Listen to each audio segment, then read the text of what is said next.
Shalom, bien-aimé dans le Seigneur. C'est le docteur Dieudonné Tchamanga. Vous nous suivez effectivement sur la chaîne Chams TV. Abonnez-vous bien-aimé, abonnez-vous bien-aimé. Aujourd'hui, nous allons vous parler encore d'un sujet très important. Certainement, ça doit être la continuité de notre mission-là. Notre message, nous le tirons de 1 Timothée chapitre 2, verset 12. Qu'est-ce que je dis là-bas? C'est l'apôtre Paul qui le dit. Oui, bien-aimé, je crois que Pierre avait raison de dire que l'apôtre Paul, par la seule qu'il lui avait donnée, a dit certaines choses que beaucoup de gens certaines personnes mal affermies tordent le sens, comme celui des autres écritures. Il dit, je ne permets pas à la femme d'enseigner, ni de prendre de l'autorité sur l'homme, mais doit demeurer dans le silence. Et ça pose problème. J'ai expliqué dans notre précédente émission que la femme doit demeurer dans le silence. J'ai expliqué c'est le silence, le mot silence là. Aujourd'hui, on vous dit que je ne permets pas à la femme d'enseigner. Je ne permets pas à la femme d'enseigner. Qu'est-ce que l'apôtre Paul voulait dire? Que la femme ne doit pas vraiment enseigner. Donc, bien aimé, ici, je ne veux pas dans le mot grec, parce qu'en réalité, mais je vais plutôt entrer dans la parole de Dieu, dans le ministère de Paul lui-même, pour voir si vraiment Paul ne permettait pas à la femme d'enseigner.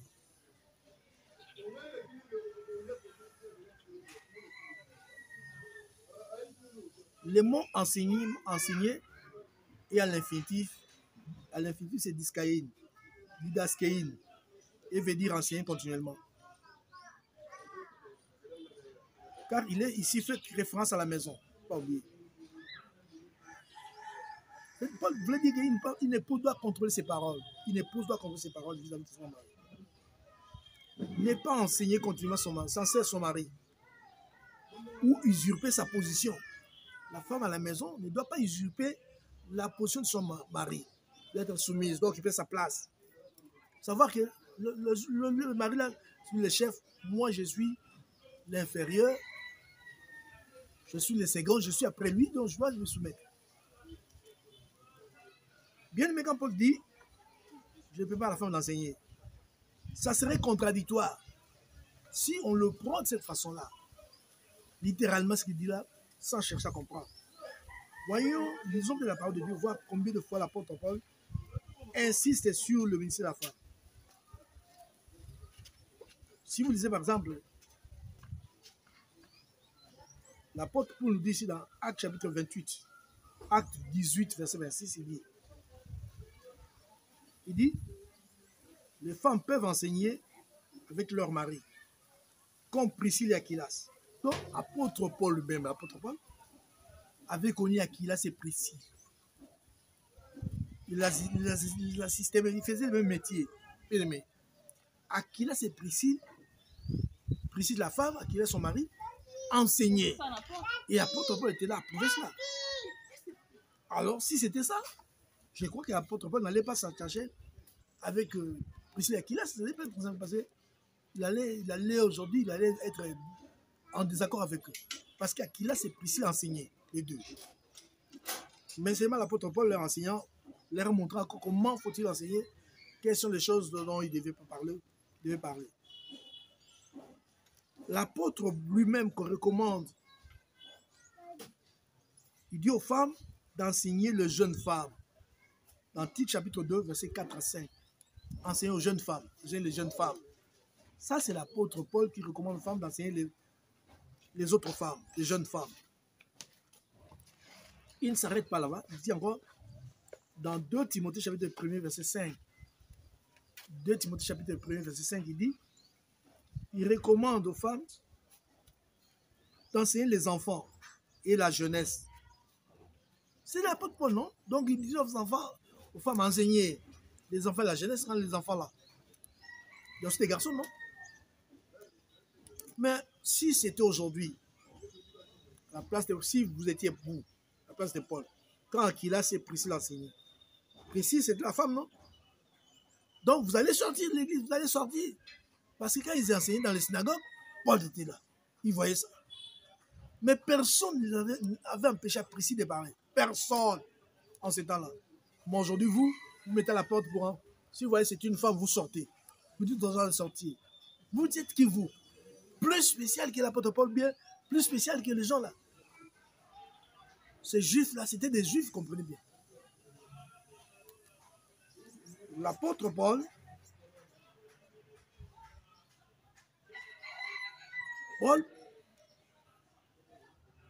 que la femme peut enseigner, mais pas dans le sens de usurper l'autorité de l'homme. Dans une maison, dans une famille, la femme doit être soumise, donc occuper sa place dans la maison. Sa place, être à sa place. L'ordre, il faut que l'ordre règne. Le chef, c'est l'homme, la femme vient après. Ça, c'est pour les femmes mariées. Dans la maison, bien aimé. Mais il n'est pas interdit à la femme d'exercer un ministère pour le Seigneur des arts. Alors, bien aimé, je vous épargne d'autres arguments parce que si vous ouvrez votre Bible, vous remarquerez avec moi que les premières personnes, bien la première personne, a découvert que Jésus était resté.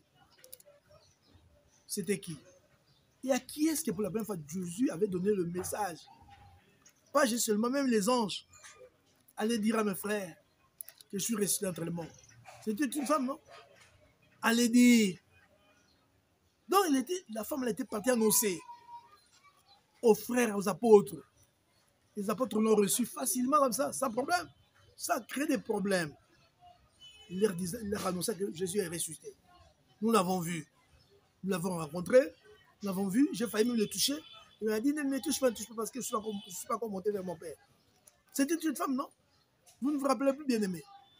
Donc vous êtes plus que Jésus qui a envoyé cette femme-là aller dire à ses frères, les apôtres. Et les apôtres l'ont écouté. Ils n'ont pas dit non, tu es une femme, tu ne peux pas. On ne peut pas te donner cette parole-là. On ne peut pas t'envoyer vers nous. Mais ils ont écouté cette femme-là. Mais toi, aujourd'hui, tu dis non, non, non, non. Qui êtes-vous au juste pour empêcher les femmes, cette femme, de sauver des vies? Qui êtes-vous? Des fois, vous-même, vous n'êtes pas incapable de faire ce que cette femme-là fait. Vous êtes incapable de faire ce qu'elle fait. Moi, je pense en Israël même. Autant ce temps-là. Je pense à ce temps-là. Je pense à la femme Déborah, qui était juge.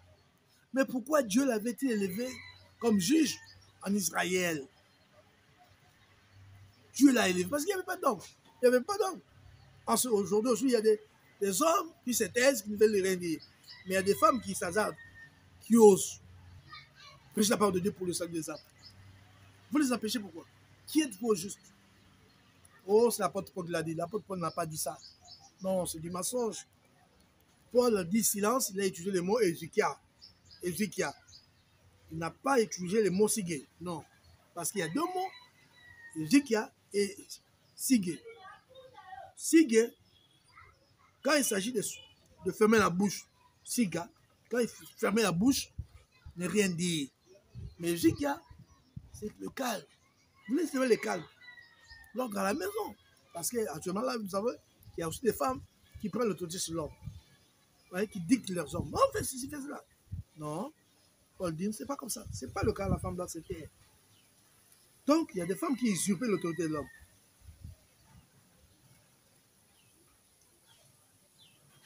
Mais quand une femme est avec son mari, peut prêcher la parole de Dieu, peut enseigner aux hommes. Priscille et Aquile, il a si enseigné aux hommes, n'est-ce pas? Actes chapitre 18, verset 26. Vous ne le savez pas. Paul était là, parce qu'il faisait le même métier. Paul était là, il regardait. Est-ce que Paul avait dit non, non, ne faites pas ceci, cela? Non, non, non. Il avait seulement donné quelques conseils. Le fait d'enseigner ceci, cela. C'est l'apôtre Paul, il était avec eux. Mais il n'avait pas déserté, claqué la porte du synagogue pour ne pas les écouter. Parce qu'il y a une femme qui parlait. Et Paul savait que cette femme a parlé sous l'autorité de son mari. Où est le problème? Ne confondez pas la parole de Dieu. Ne venez pas apporter pas vos enseignements à vous. C'est une femme des démons. Vous fermez la bouche à cette femme de sauver des vies. Dieu a besoin que les gens soient sauvés. C'est comme quelqu'un qui se noie. Quelqu'un qui se noie. Il est dans l'eau, sous l'eau là, il boit de l'eau. Directement, une main surgit, qui lui est tendue. Saisis cette main. va te faire sauter de l'eau. Et la personne dit, non, cette main-là, c'est quelle main? C'est la main d'une femme. Je n'avais pas de ça. Hein? Ce que vous allez dire, n'est-ce pas que vous allez saisir la main pour que vous puissiez sortir de l'eau? C'est ça. Les pécheurs n'ont pas besoin de l'homme ou de la femme, ils ont besoin d'être sauvés. Laissez les femmes de faire leur travail. Toi, fais ce que tu veux. Fais-les. Laisse les femmes faire leur travail. Sauver des vies. Laissez les a aussi appelés pour sauver des vies. Le Seigneur n'est pas comme nous autres là. D'ailleurs, en Christ, il n'y a ni homme ni femme. Quand le Seigneur dit, Marie, allez dire à mes frères que moi je suis ressuscité. Pas seulement Jésus, mais l'ange aussi. Mais pourquoi est-ce que les hommes n'étaient pas venus le premier pour connaître que Jésus est ressuscité d'entre les morts? Mais c'était les femmes, dit aux femmes, allez-y. Pourquoi les avait-il envoyés? Il allait leur dire, non, ne vous en faites pas. Dites à Pierre de venir aussi. Comme ça, je l'enverrai dire aux autres apôtres qu'ils sont ressuscités. Mais non. Vous-même, les femmes, allez leur dire ça. Ils sont allés leur dire ça. Ça aussi, vous ne croyez pas, bien aimé. La parole de Dieu est claire. Chère sœur, que personne ne bloque votre ministère. Que personne ne bloque la grâce que Dieu a mis en vous. Croyez en vous et confiance en Dieu. Priez Dieu et Dieu sera avec vous. Mais seulement, dans le foyer, il faut reconnaître que tel est le chef, que moi je suis second, que moi je suis subalterne, lui est chef. Je dois être à ma place. La soumission, c'est être à sa place. Hein? Être à sa place, dans l'ordre. Que Dieu vous bénisse son Saint Jésus-Christ. C'était le docteur Dieudonné Tchamanga, le docteur Dieudonné Tchamanga, sur la chaîne Cham TV. Abonnez-vous, bien aimés. Que Dieu vous bénisse. C'est un message important. En 15 minutes, 10 minutes pour vous. 10 minutes, 15 minutes. C'est pour vous. Mais on peut même aller pendant 3 jours, 4 jours. Pour ajouter encore d'autres commentaires. Moi, je laisse le temps au Saint-Esprit de continuer de faire son travail. Le Saint-Esprit peut faire encore mieux. Que Dieu vous bénisse en Jésus-Christ. Et à la prochaine, que Dieu vous bénisse en Jésus.